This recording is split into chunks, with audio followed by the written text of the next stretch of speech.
So we're here at the Hempstead Harbor Shoreline Trail.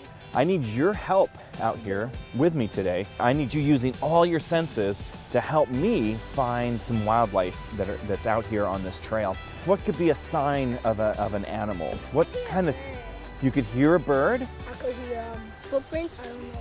Footprints? You could see tracks in the ground. Yeah, you could see animal footprints. I just found something out here that was pretty exciting. Oh, bird feather. Because this is all just barely held together. These, did you know that? Feathers are just a bunch of little tiny strands that are held together by almost like Velcro. So you never want to go this way down the feather. You always go towards the tip like that. So now I'll let you touch it. So this feather is from a red-tailed hawk. Yeah, this is from a hawk. So we know that there's hawks out here. Before we get too far down the trail, I wanted to try to find something that we should all avoid.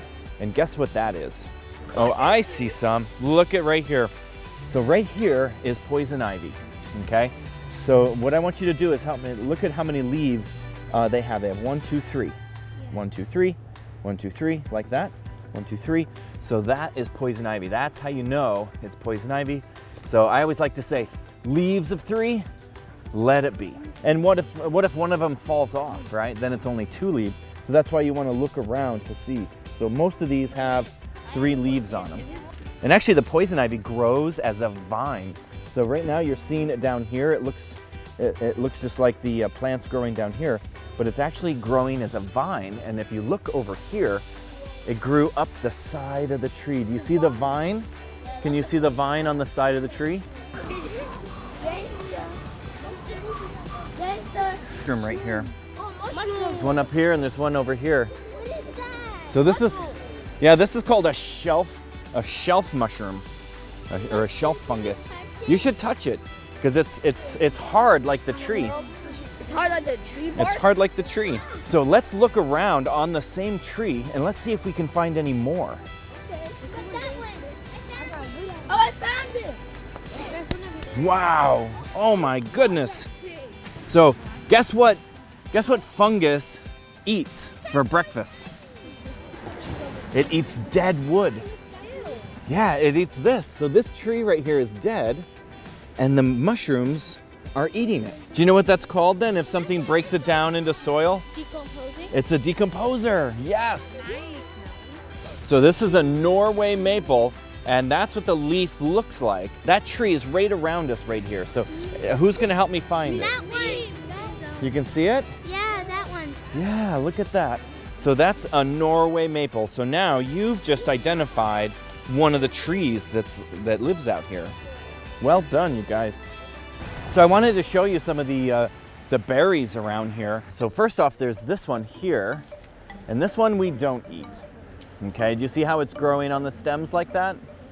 So this one, but I definitely have seen birds eating these. And then there's this other one up here, this red berry up here, and these are edible. This is from a rose bush. And what else do you guys know about rose bush? You probably, they have thorns, yep. And listen to this. Hear that? Those are the thorns catching my jacket. And you can see them right here. Look at how sharp these are. It's one right there, one right there. Yeah, it's really sharp, right? Why is that? What is that? What is that? Yep. So this is animal food right here for the different birds. And guess what birds are doing right now? A lot of birds are migrating. So if birds stop here to sleep tonight, they might eat some of these berries tonight. That's what they're called. They're called porcelain berries because they turn these different colors. Right, so here's a different berry. And these berries, these are definitely not edible. The Indians that lived here, they lived very closely with the land here. They had a very good understanding of all the plants and stuff. And they discovered that this berry, even though it's poisonous, you can't eat it, it's a good dye. And it can stain clothes and stuff, this beautiful fuchsia color. Look at that. So you could make this would be a permanent dye. So if I put this on your shirt, it would be that color forever and forever.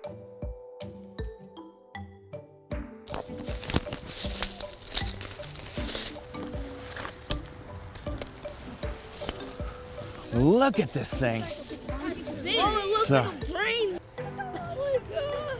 Can we each Wow, how heavy is it? It's so light. So this mushroom sends out its spores to make more mushrooms, and it uses rain. It uses rain to help spread its spores. So each time a raindrop hits this, it sends out its spores. Watch this, ready? Did you see it? Wait. Let me get Raindrops or a stick or something hits it. Watch this. again. Guys. Okay, whoop, careful. I dragged it. That was a little too hard, yep. So right here, if you guys look around, you can see lots of different layers of the forest. So you can see way up high, right? You can see the high trees around us. Can you see the shrubs kind of in the middle parts? Yeah. And then you can see stuff growing right on the ground, right? This animal loves to live right around here. And Oh, it's a turtle. look at this guy. What kind of turtle is that? So this is called an eastern box turtle. And so you can tell it's a boy box turtle because of the red eyes. Yeah. And then the other way to tell is by looking underneath at the bottom shell. Oh, yeah. The boys have a dent on the bottom of their shell. You see that?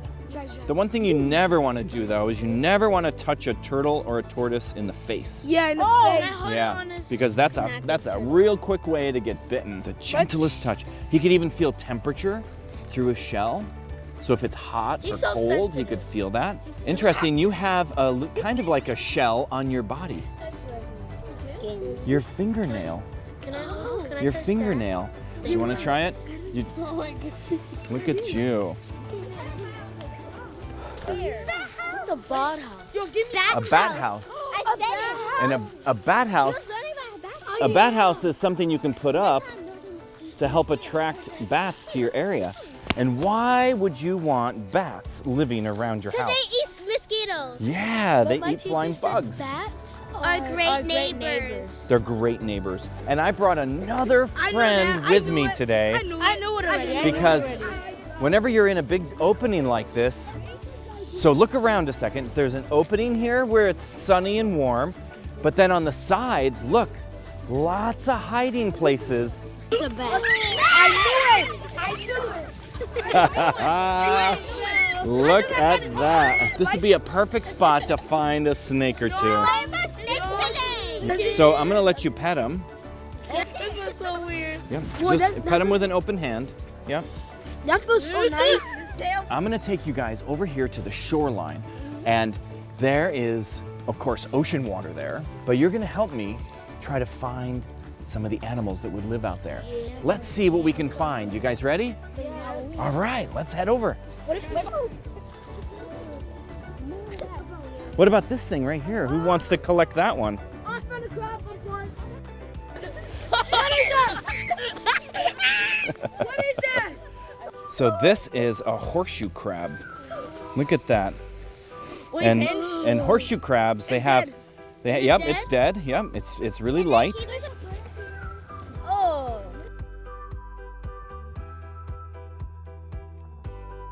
So if you found these are called mussels.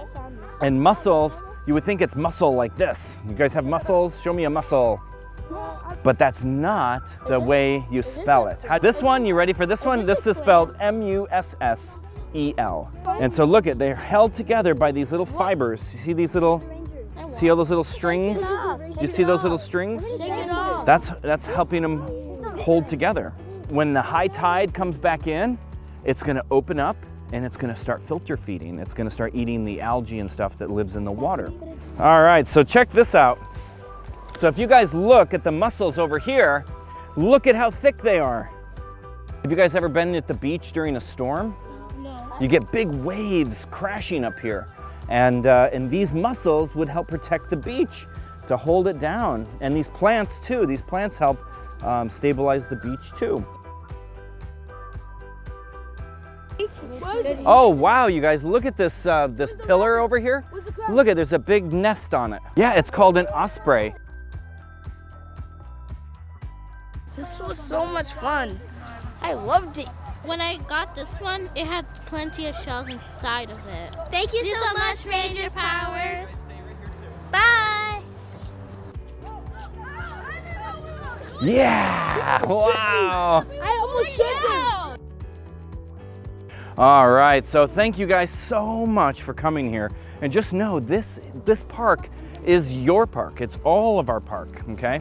So anytime you want to, you and your family can come here and hang out and look for the birds and go find clams down at the beach and look for anything like that here. Thank you so much for taking the time to come hang out with me and go for a walk in our park. So did you guys have fun? You're welcome. You're welcome. Thank you. We're surrounded here in North Hempstead by so many wonders of nature. From shorebirds to wild mushrooms to our wildflowers, we have it all. Why not take a nature walk here at the Hempstead Harbor Trail with your family to see how many plants and animals you can identify? Thank you for joining us for this episode of Off the Trail. See you next time.